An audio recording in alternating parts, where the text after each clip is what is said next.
kali ini kita akan membahas distribusi probabilitas diskrit. Nah, sebelum kita masuk ke materinya, saya akan memberitahu dulu dalam statistika ada dua jenis probabilitas diskrit, yaitu kontinu dan diskrit. Nah, kontinu ini dipakai kalau nilai-nilainya bisa berupa angka pecahan atau tak terbatas. Nah, contohnya tinggi badan, waktu, dan berat badan. Nah, kalau diskrit digunakan kalau nilai-nilainya bisa dihitung satu persatu. Contohnya, jumlah orang, jumlah mobil lewat, atau jumlah barang yang rusak. Sekarang mari kita kupas materi distribusi probabilitas diskrit. Nah, yang pertama, saya akan menjelaskan definisi dan konsep dasar distribusi probabilitas diskrit. Yang pertama, ada definisi probabilitas diskrit yang seperti saya bilang tadi, yaitu cara menghitung peluang dari kejadian-kejadian yang bisa dihitung. Misalnya, yang pertama, peluang dari 3 dari barang rusak. Yang kedua, peluang dari 3 siswa absen. Peluang muncul angka genap saat lempar dadu. Waduh, gimana tuh ya? Nah, ayo kita bahas konsepnya dulu ya. Nah, yang kedua ada variabel lacak diskrit. Nah, variabel ini hanya bisa bernilai angka-angka tertentu atau nggak bisa pecahan. Misalnya 0, 1, 3, dan seterusnya. Jadi, variabel lacak diskrit ini mungkin punya nilai seperti 2, 5, atau 3, 7 karena hasilnya selalu angka bulat. Nah, pasti belum ngerti ya. Oke, langsung aja kita masuk angka-angka yuk biar makin paham. Ini ada contoh soal variabel acak diskrit. Nah, mari kita baca dulu ya. Sepasang suami istri punya 3 anak. Setiap anak punya 50% lahir laki-laki atau perempuan. Nah, mereka ini 50%, 50%. Kita ingin tahu berapa banyak anak laki-laki yang mungkin lahir. Nah, kita buat dulu nih. Kemungkinannya berapa ya? Nah, kita tulis dulu kemungkinan.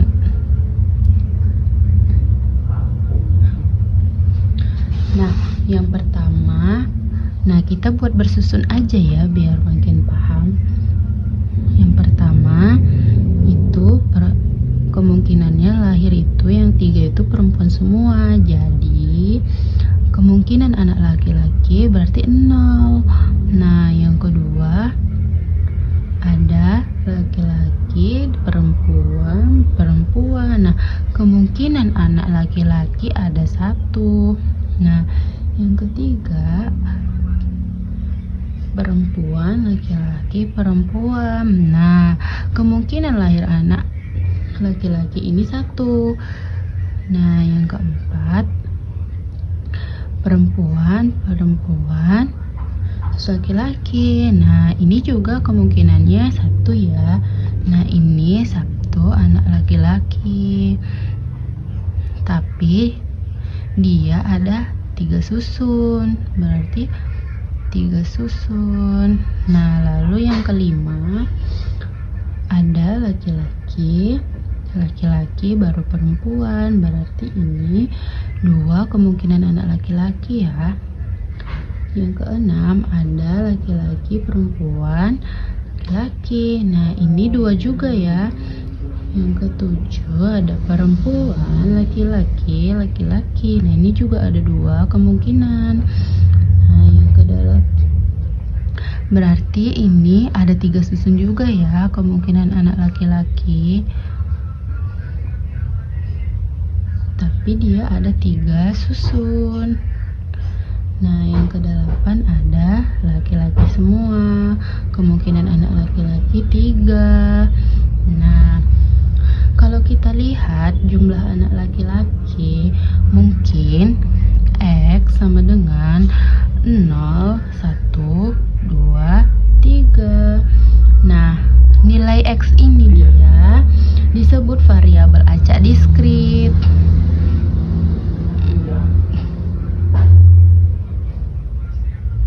Nah, kenapa disebut variabel acak diskrit? Nah, karena nilainya dari kejadian acak atau jenis kelamin laki-laki, jenis kelamin anak. Yang kedua, hasilnya bisa dihitung satu-satu. Dan misalnya yang kita dapat tadi ini, nah ini kan dia angka bulat. Nah, seperti itu ya variabel acak diskrit. Ada PMF atau probabilitas mass function, yaitu fungsi yang menunjukkan peluang pasti dari suatu nilai pada variabel acak diskrit. Nah, gampangnya gini, PMF ini kasih berapa sih peluang suatu kejadian akan menghasilkan nilai tertentu. Nah, kalau kalian belum mengerti, mari kita bahas dengan angka-angka ya. Soalnya, kalau dengan angka, kita lebih mudah memahami. Nah, mari kita lihat contoh dari kasus anak laki-laki yang kita kerjakan sebelumnya. Nah, kita baca dulu ya soalnya. Suami istri punya 3 anak. Kita cari peluang jumlah anak laki-laki. Nah, itu tadi kita udah dapat di variabel acak diskritnya ya. Kita dapatkan 0,1, 2, atau 3. Nah, kemungkinan kombinasinya ini kita mempunyai satu kemungkinan. Yang ini tadi kan ada 3 susun, berarti kita punya 3 kemungkinan. Nah, yang ini tadi yang 2 kita punya 3 kemungkinan. Nah, yang ini kita punya satu kemungkinan. Nah, total kemungkinannya itu 8 dari 1 tambah 3 tambah 3 ditambah 1 totalnya 8. Nah, sekarang kita hitung PMF-nya atau peluang untuk masing-masing X. X ini jumlah anak laki-laki tadi yang kita dapat dari variabel acak diskrit. Nah, itu dapatnya 0, 1, 2, 3. Nah, banyak kemungkinannya, ini dia. Nah, ada yang 0 itu 1, yang 1 itu 3, yang 2 itu 3, yang 3 itu 1. Nah, ini dia PMF-nya atau PX sama dengan X. Nah, mari kita lihat ya. Nah, ini kan banyak kemungkinannya 1, totalnya 8, jadi 1/8. Yang ini kan ada 3, jadi 3/8, dan seterusnya seperti itu. Nah, ini kan dia dalam bentuk per ya. Nah, kita bisa buat dia ke bentuk desimal. Nah, kita kan sudah dapat nih. Nah, ini dia PMF-nya. Nah, misalnya kamu tahu peluang mendapatkan 2 anak laki-laki itu 3/8 atau 0,75.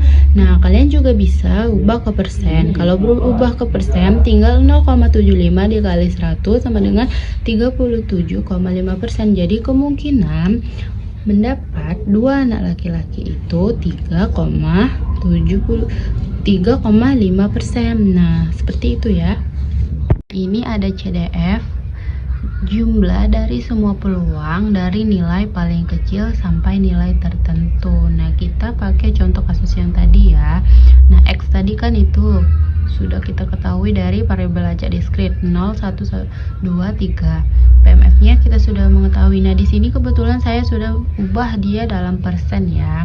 Nah, ini kita tinggal mencari CDF-nya, yaitu 1/8 sama dengan 0,125 sama dengan 12,5%. Nah, ini kebetulan tadi udah saya ubah ke persen. Lalu yang ini 12,5% itu dari sini dia, dari sini. Oke, baru ditambah 3,75%. Nah, ini kan dari yang PMF-nya tadi 3,75% sama dengan 50%. Nah, yang ini 50% dari sini ditambah 37,5% sama dengan 87,5%. Nah, seterusnya gitu, 87, ini 5% ditambah 12,5% sama dengan 100%. Nah, kita bisa bayangkan begini. 1, berapa peluang paling banyak 2 anak laki-laki. Nah, CDF X sama dengan 2 sama dengan 87,5%. Kan dari 2 kan, 2 ini dia 87,5%. Nah, yang kedua, CDF kurang dari 2 anak laki-laki. Berarti kan X kurang dari 2 itu 1, berarti 1 dapatnya 50%. Nah, seperti itu ya kira-kira.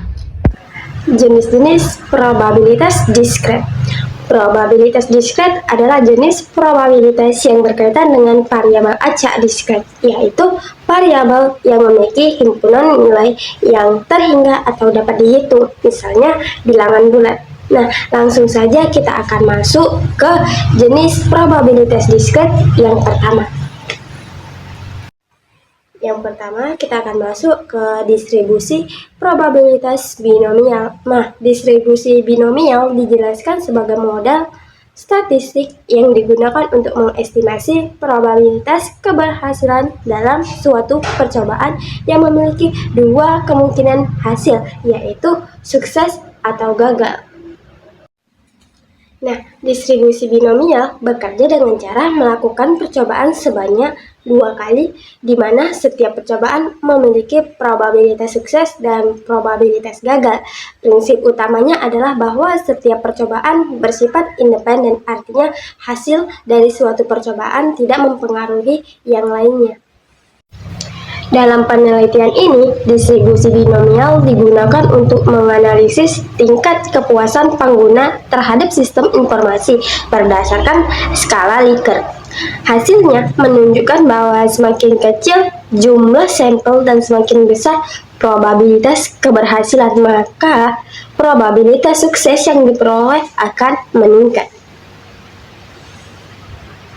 Adapun rumus distribusi binomial diskret, yaitu P dalam kurung R sama dengan N faktorial dibagi R faktorial di dalam kurung N dikurang R tutup kurung faktorial dikali P pangkat R dikali Q pangkat N dikurang R. Nah, di mana P dalam kurung R adalah nilai probabilitas binomial, P sama dengan probabilitas sukses suatu kejadian untuk keseluruhan percobaan, R sama dengan banyak peristiwa sukses suatu kejadian untuk keseluruhan percobaan, dan N adalah jumlah total percobaan.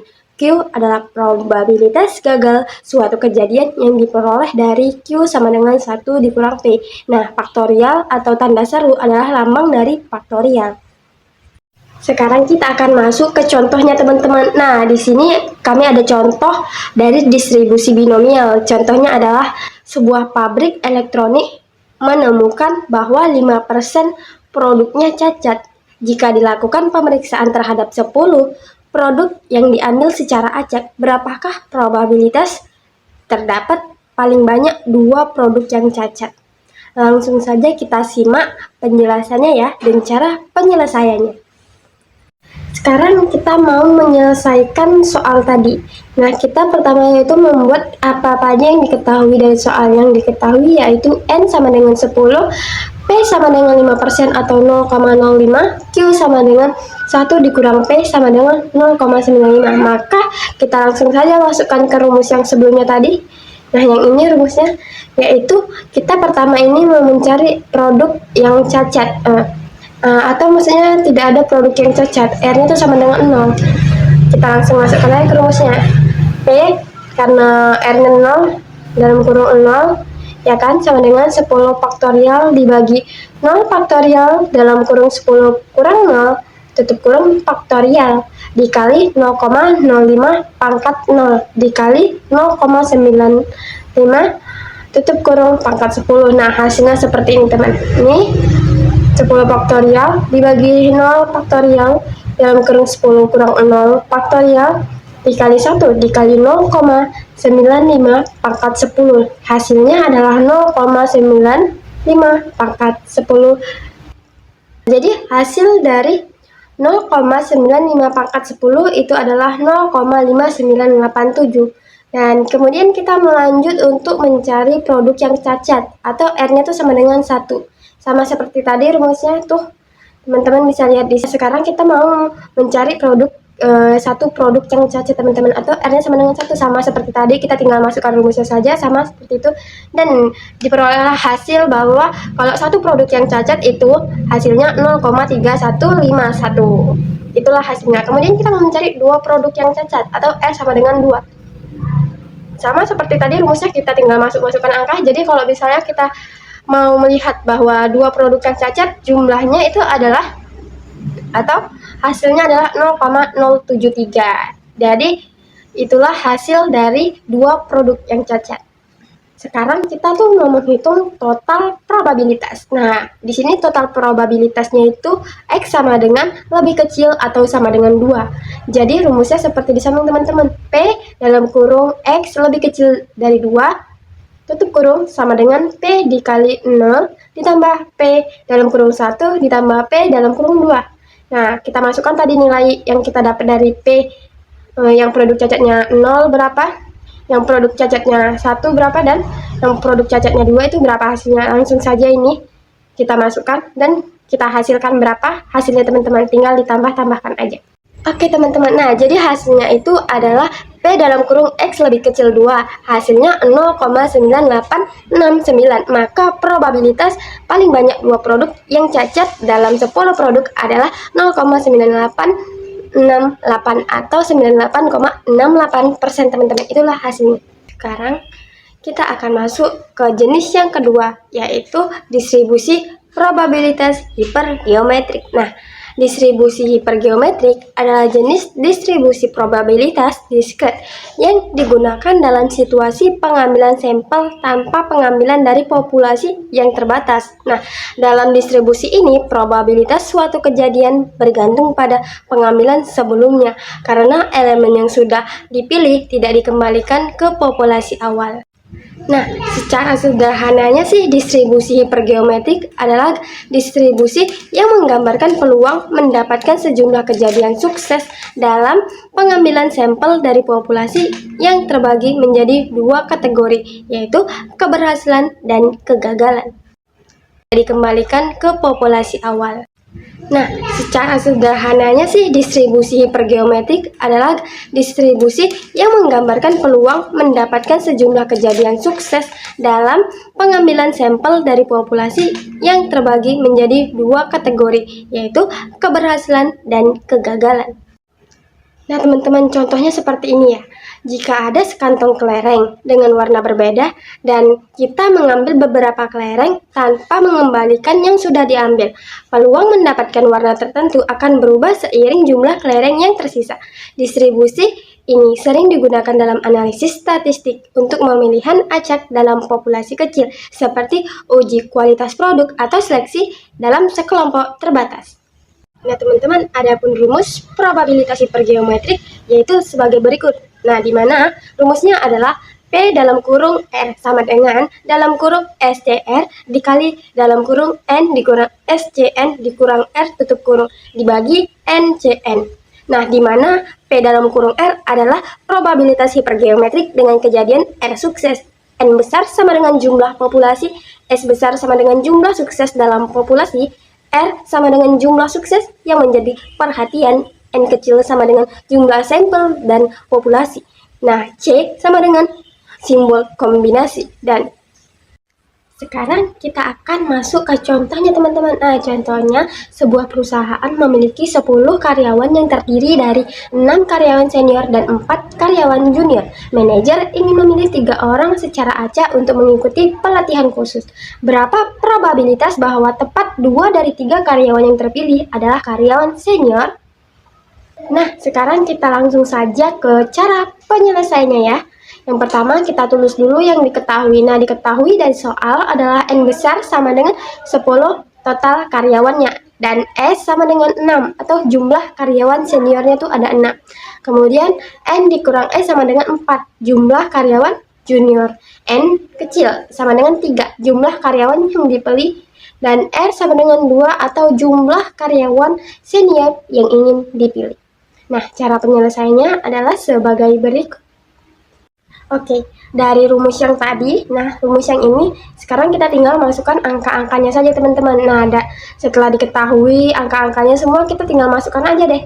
Nah, contohnya seperti ini ya, tuh tinggal masukkan C dalam kurung NR sama dengan N faktorial dibagi R faktorial dalam kurung N dikurang R faktorial sama dengan 6 faktorial dibagi 2 faktorial dalam kurung 6 dikurang 2 tutup kurung faktorial sama dengan 6 dikali 5 dibagi 2 dikali 1 hasilnya 15. Nah, langsung cara kita menyelesaikan yang berikutnya. Sekarang kita mau mencari selanjutnya nih. Kita mau menghitung kombinasi 1 junior terpilih dari 4 junior. Rumusnya sama seperti tadi ya teman-teman.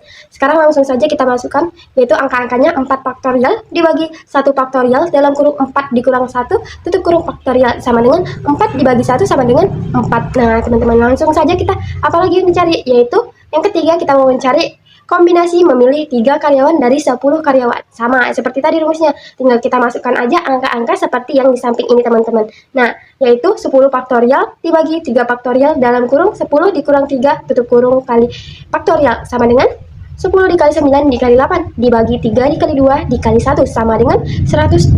Nah, yang terakhir kita tinggal masukkan semuanya sesuai rumus ya teman-teman. Nah, dalam rumus itu yang terakhir ini kita mempunyai peluang bahwa tepat dari dua karyawan itu berapa sih? Nah, jadi P dalam kurung 2 sama dengan 15 dikali 4 dibagi 120 sama dengan 60 dibagi 120 sama dengan 0,5.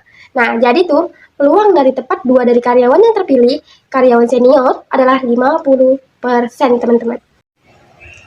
Nah, sekarang kita akan masuk jenis yang ketiga, yaitu distribusi probabilitas Poisson. Nah, distribusi Poisson itu adalah cara untuk menghitung seberapa sering suatu kejadian terjadi dalam jangka waktu tertentu. Nah, misalnya kalau kita mau tahu berapa banyak mobil yang lewat di lampu merah dalam 1 jam, atau berapa banyak pelanggan yang datang ke restoran dalam 1 hari. Nah, kita bisa pakai distribusi Poisson ini, teman-teman. Oke, sekarang kita akan masuk ke rumusnya, teman-teman. Nah, jadi rumusnya itu adalah P dalam kurung X sama dengan mu dikali pangkat X dikali E pangkat negatif mu dibagi X faktorial.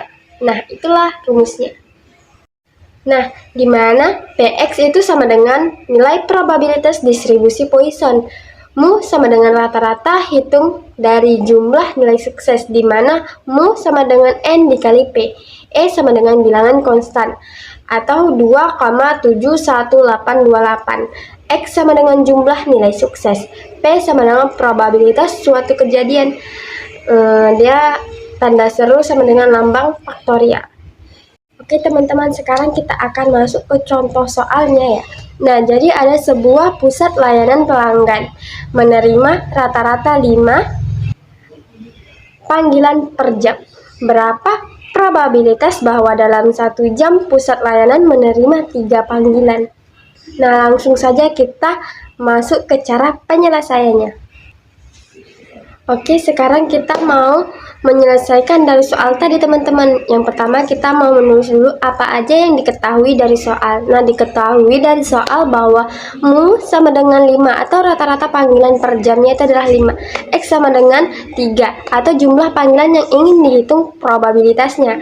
E sama dengan 2,71828. Nah, bagaimana cara menjawabnya? Langsung simak saja ya videonya.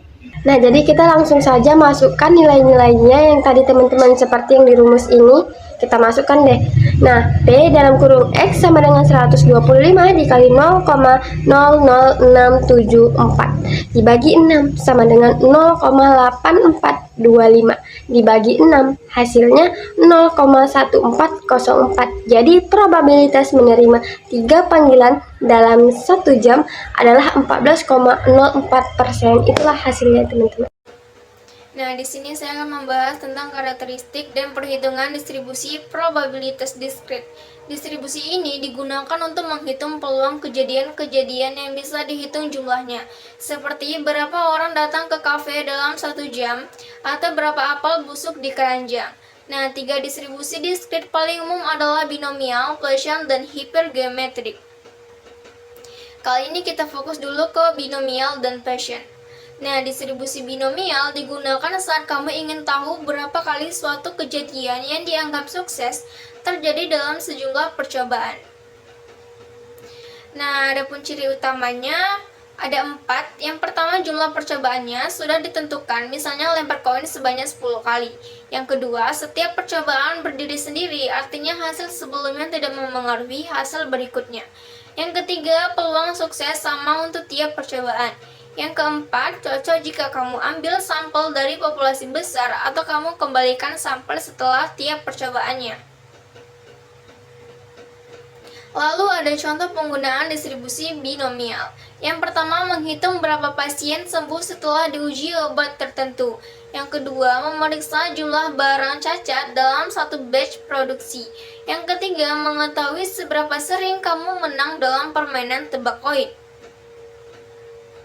Nah, distribusi ini cocok digunakan saat kamu punya percobaan berulang, peluangnya tetap, dan hasilnya cuma 2, sukses atau gagal.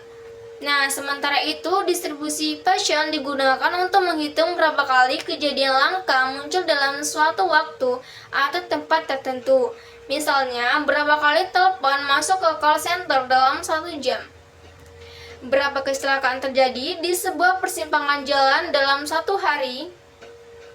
Nah, distribusi ini sangat berguna untuk memodelkan frekuensi kejadian yang tidak terduga, tapi bisa dihitung rata-ratanya. Nah, di sini saya akan menjelaskan materi berikutnya, yaitu ciri-ciri distribusi Bayesian. Yang pertama, kejadian yang dihitung terjadi secara acak dan enggak saling mempengaruhi. Yang kedua, peluang kejadian ini kecil, tapi bisa dihitung rata-ratanya dalam waktu atau ruang tertentu. Misalnya, rata-rata kecelakaan per hari. Ketiga, enggak ada batas atas untuk jumlah kejadian, tapi biasanya kejadian ini jarang banget terjadi dalam waktu yang singkat. Dan yang keempat, enggak peduli soal percobaan berulang. Yang penting adalah kejadian muncul dalam periode atau area tertentu. Nah, itu adalah 4 ciri-ciri utama dalam distribusi Bayesian. Contoh kegunaan distribusi Bayesian adalah 1. Menghitung jumlah panggilan masuk ke layanan pelanggan. 2. Menghitung jumlah cacat pada permukaan kaca di pabrik. Dan yang ketiga, menganalisis berapa banyak pasien datang ke UGD dalam semalam. Nah, distribusi Bayesian ini cocok digunakan pas kejadian yang sporadis dan enggak yang terduga. Tapi, kamu bakalan tahu rata-rata kemunculannya. Nah, materi berikutnya, distribusi hipergeometrik adalah sampel tanpa pengembalian dipakai saat kamu mengambil sampel dari kelompok yang jumlahnya terbatas, tanpa mengembalikan apa yang sudah diambil. Misalnya, dari sekotak 20 apel yang 5 diantaranya busuk. Berapa peluang kamu dapat apel busuk kalau ambil 3 apel? Adapun ciri utama dalam distribusi ini, 1. Kamu ambil sampel dari populasi yang jumlahnya diketahui dan terbatas, misalnya 20 apel. 2. Setiap kali ambil kamu nggak kembalikan, jadi peluang berubah setiap kali ambil lagi. Dan yang ketiga, populasi terbagi jadi 2 kelompok, misalnya apel bagus dan apel busuk. Adapun contoh penggunaan distribusi hipergeometrik ini adalah 1. Memeriksa beberapa barang cacat dalam sekotak produk tanpa mengembalikan barang yang sudah diambil. 2. Menghitung berapa kartu hati yang kamu dapat dari setumpuk kartu kalau ambil berapa kartu tanpa taruh balik lagi. Dan yang ketiga, menganalisis berapa banyak pemilih dari kelompok tertentu dalam sampel pemilu. Distribusi ini cocok digunakan kalau kamu kerja dengan jumlah terbatas dan pengembalian tanpa pengembalian.